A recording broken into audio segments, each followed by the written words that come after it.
I want to seize this moment once again to welcome us all to the unveiling of the Public Account Committee of the 10th Assembly. I have a short presentation. I will try to make it as short as possible, and that's why I requested that they should dim the light up here so that I can quickly run through them.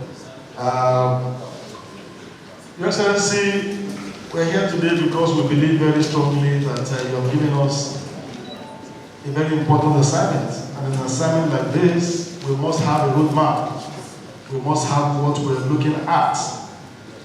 And we're taking off from the charge of the Speaker of the House of Representatives himself, the Right Honorable Tajudeen Abbas, who said on the 26th of September, on the resumption of the House, and I quote, he said government had been fully formed with the inauguration of Minister by Mr. President, while committees have been constituted in the two chambers of the National Assembly.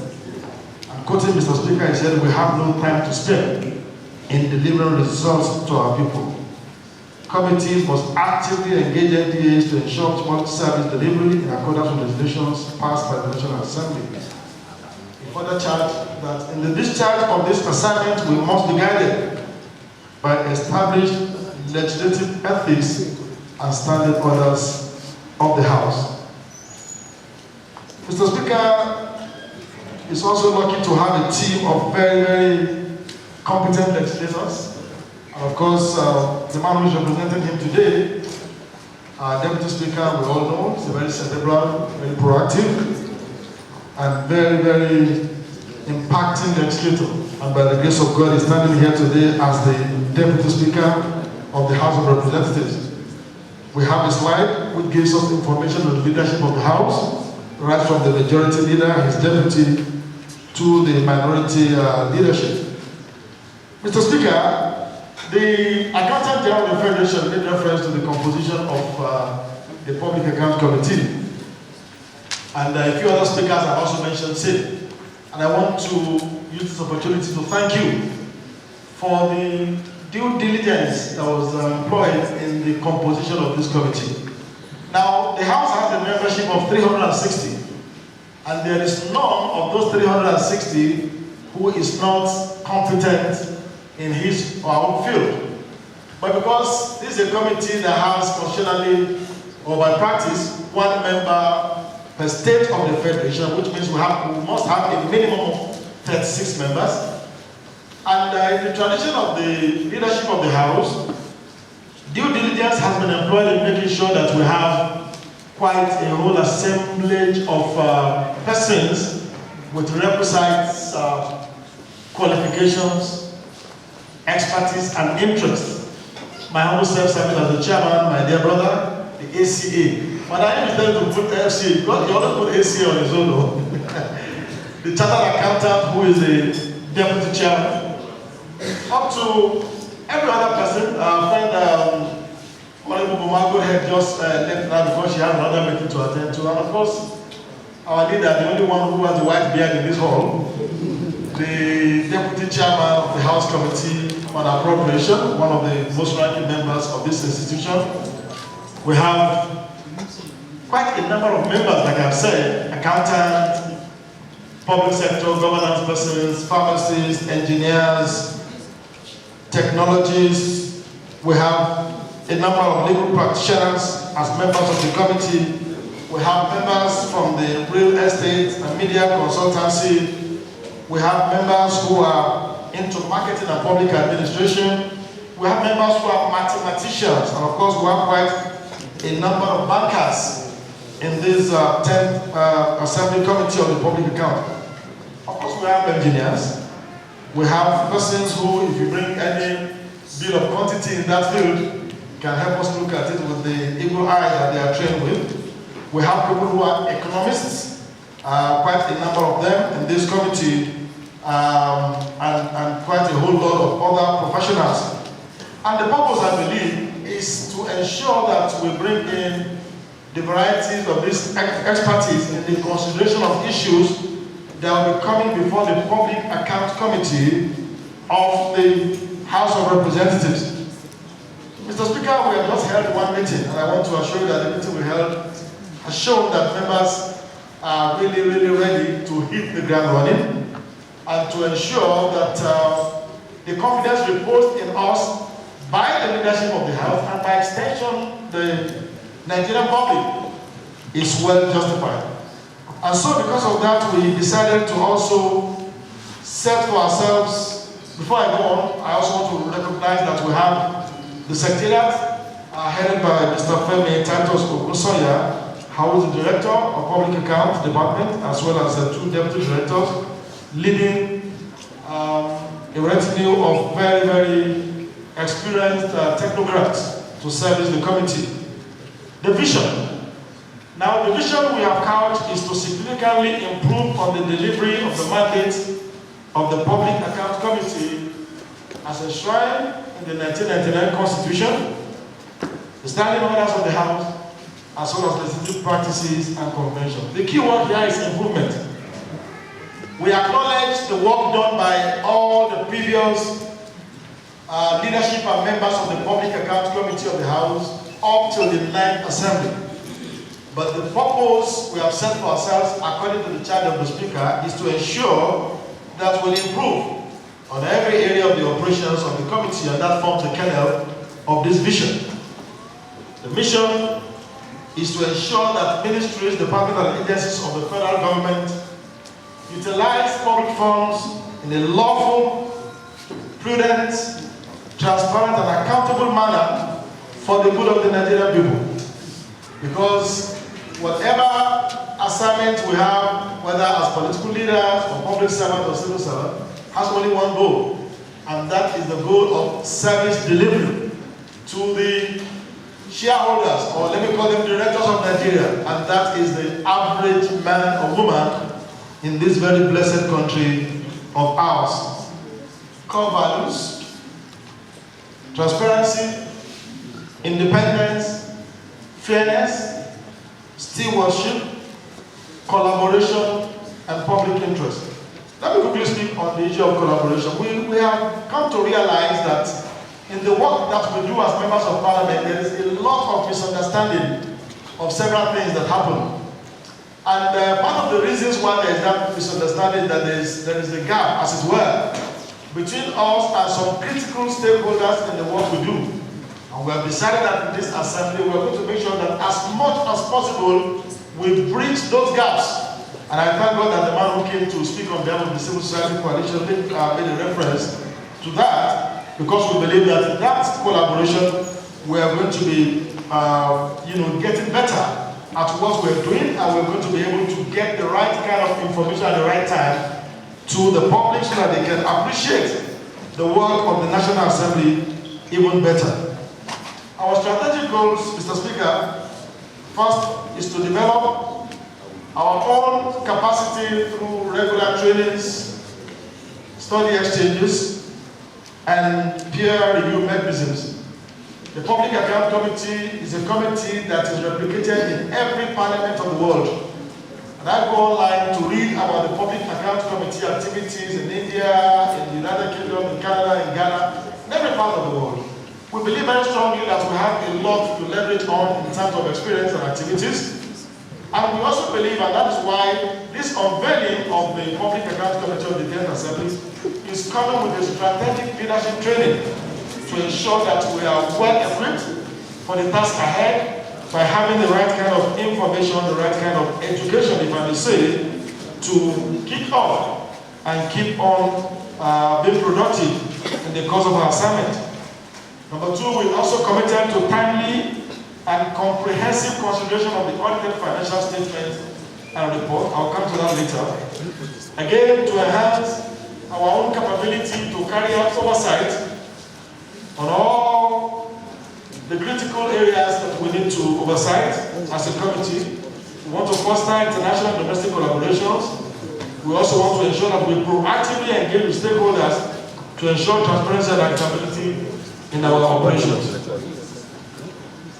Mr. Speaker, ladies and gentlemen, we set out part of our strategic goal what we call a complete cycle of activities. A few days ago, we had our first meeting and we invited the former clerk of the House of Representatives, who was one time the clerk of the Public Account Committee for 10 years. And one of the challenges he identified is the fact that for almost 25 years, I think that was what he said, it's been difficult to have the outcome of our consideration of reports in terms of resolutions in plenary. With the cooperation of the leadership of the House, we want to ensure that one, we have our investigations, hearings and oversight. Move on to the submission of our reports for the consideration of plenary. We have the consideration of the report and resolution of the House. And perhaps most importantly, we also follow up on the implementation of those resolutions. When there are no consequences for wrongdoing, we set a template for continuation of that. If anyone has come to infringe on the procurement, the Appropriation Act, for example, there should be consequences. The financial regulations have consequences set out for each breach, each violation. And even if it is just 20-30% of those violations that are dealt with, I'm sure that our quest as a country for probity and our quest to ensure that there is less impunity in the management of public resources will be achieved. So we are committed to ensure that we have this full circle of our activities to justify.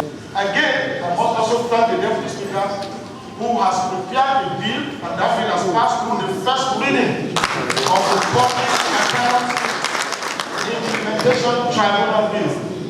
And we are hoping that in the lifespan of this 10th Assembly of the PAC, we are going to get that bill also into law. And of course, that also has to do with the issue of proper follow-up. The next item, which is the follow-up of those House resolutions. Number 7, we are committed, Mr. Speaker, to ensure that we have value for money. And I'm happy that I think it was the civil society rep that mentioned this matter on performance audits. Now, it matters a lot. There's no point in just appropriating money and saying the money has been spent and then we're looking at the books. How much of impact have this spending made on the life of the people? So we're going to be doing a lot of performance post-audit, if you wanted to put it that way, from the Public Account Committee to ensure that we have oversight, to ensure that we indeed have value for money for the spendings that the National Assembly approves for all the MDAs. Number 8, Mr. Speaker, we also committed to ensure that we have more active participation in regional and global bodies of Public Account Committee. Very recently, Mr. Speaker approved that some part of the leadership of this committee attend an event in South Africa. And the whole of Africa is looking up to Nigeria. In fact, the whole West African bloc came to meet the Nigerian delegate and said, where are you? Without Nigeria, they can hardly do anything. Unfortunately, we have not been able to actively participate in the activities of these bodies. And we are determined in the 10th Assembly with the support of the leadership of the House to ensure that our participation in the West African Public Account Committee, the Southern African Committee on the Direction of Public Account, the African Direction of Public Account Committee, and the Commonwealth Public Account Committees, that our participations are activated and sustained. Now, this next information is useful not only for us, but of course for the government agency that we'll be engaging with. As a committee, we also decided that we'll have the following hearing days from Monday through Friday, the following activities. On Mondays, 12 noon to 5 p.m. On Tuesdays, 2 to 5 p.m. Wednesdays, 2 to 5, Thursdays, same thing. And then we decided that we're going to be leaving Friday because one of the challenges that we discovered why most of this report don't actually get far in terms of plenary consideration is that if we use every day of the week for the hearing, the secretariat, which has the duty of covering, our hearings, also have the assignment of preparing those reports. Then they barely have no time to even sit down and prepare the report of whatever we do every week. And unless it becomes compulsory, we have decided that we're going to leave Friday for the secretariat to be able to do their writing of report for onward transmission to the House plenary. We're going to be having quarterly oversight and project audit activities. study exchange and capacity building programs, and we're bringing up an innovation, Mr. Speaker, also that every year we should have a public accounts conference at the end of every year, where we'll be able to review the activities of the Public Account Committee in the preceding year and have all stakeholders, just as we have here, even in the bigger level, come together to discuss and then plan for the coming year. Also, we are committed to ensuring that we work harder on staff training, development and welfare. We'll be bringing a lot of requests to you, Mr. Speaker. I was in a meeting with the Public Account Committee department staff very recently, and they told me it is one of the committees that closed very late in the National Assembly. There are times that our staff are still in the office at 9 and 10 p.m. Yet they do not have a staff bus. Maybe the Accountant will donate one to help you.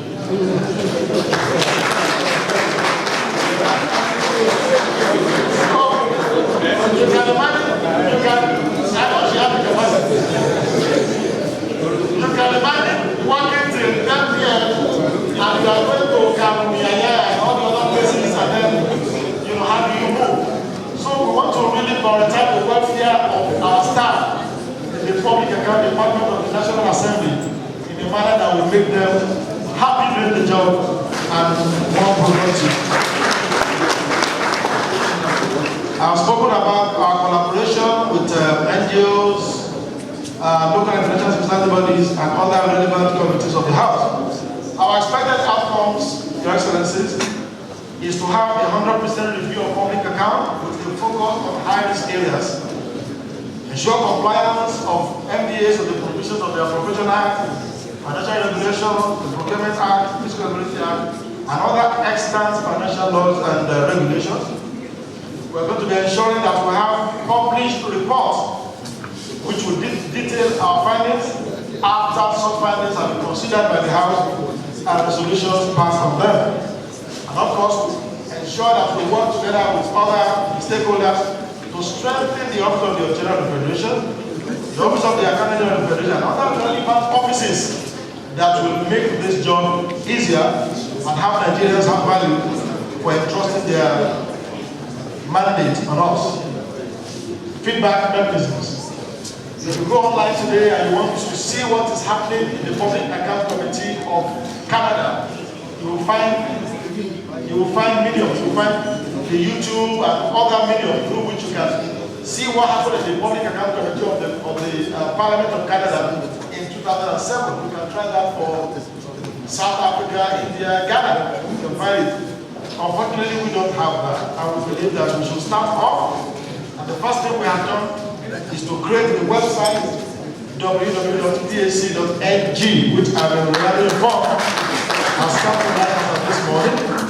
Ensure that we have YouTube channel and other social media platforms where our activities can be followed by stakeholders and the public, who will also be able to provide us with feedback on those things that we need to do and how we can do them better. So, Your Excellency, I want to thank you for the opportunity of presenting this as a roadmap. Of course, it is a work in progress, and as we commence our activities, some of these things will continue to improve upon them. But we want to assure you, on behalf of the Deputy Chairman and all Nigerians and members of this committee, that we're going to work